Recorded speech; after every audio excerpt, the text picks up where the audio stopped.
Here's a solution to problem 7.6.43 from Rockswold algebra.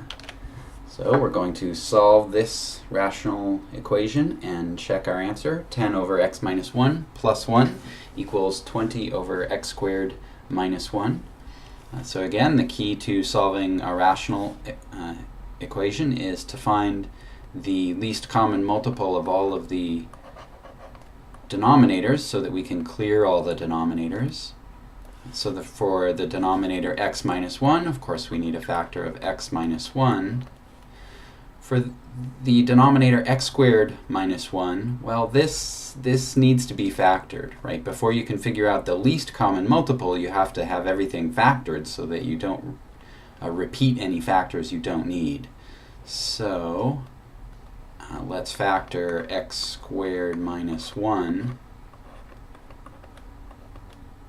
It is x minus 1 times x plus 1.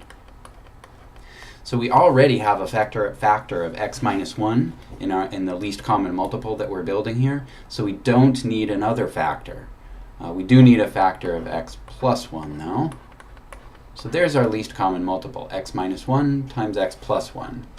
So now we can take this least common multiple and multiply the equation by the least common multiple. So multiply by x minus 1 times x plus 1.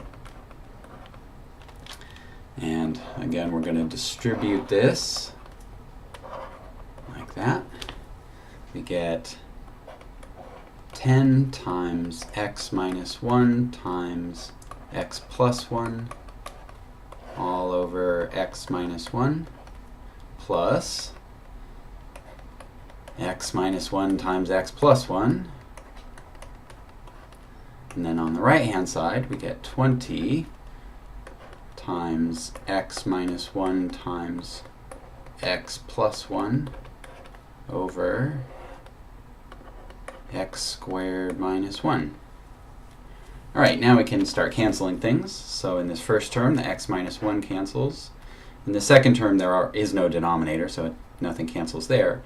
On the right-hand side, remember, x minus 1 times x plus 1 is x squared minus 1. So this x squared minus 1 in the denominator cancels both of these. Whoops, like that. Okay, so this leaves us with 10 times x plus 1 plus x minus 1 times x plus 1. I'm going to multiply this all out. This is x squared minus 1. And on the right-hand side, 20.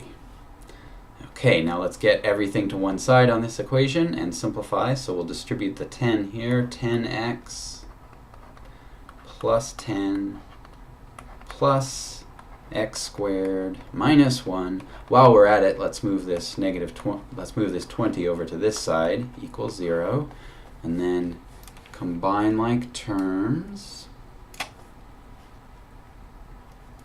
So we have an x squared, we have plus 10x, and then plus 10 minus 1 minus 20, so negative 21 plus 10, that's negative 11, equals 0. Now we need to factor the left-hand side.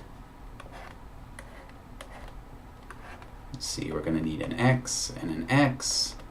Because we have a negative on our constant term and a positive for our middle term, we need a plus and a minus. And of course, 11 only factors one way.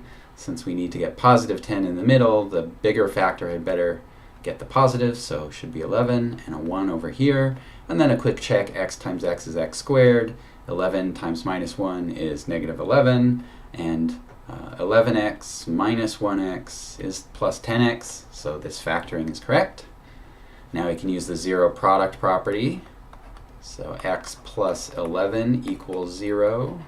Or the other possibility is that x minus 1 equals 0. And then we can finish solving. X equals negative 11 or x equals 1. All right, now with rational equations, because we solved the equation by multiplying both sides of the equation by something, we might have introduced extraneous solutions. One of these might not actually be a solution. If you go back to the original equation, so remember that our supposed solutions were minus 11 and 1. If you go back to our original equation up here, you'll see that you can't actually plug in x equals 1. If you tried, you'd end up dividing by 0 in this first term and also on the right-hand side. So x equals 1 isn't actually a solution. It's an extraneous solution. It's a solution we added when we multiplied by this least common multiple. So x equals 1 isn't really a solution. Okay, so we'd better just toss it out. It turns out if you plug in x equals negative 11, it does work in the equation. So x equals negative 11 is the only solution to this equation.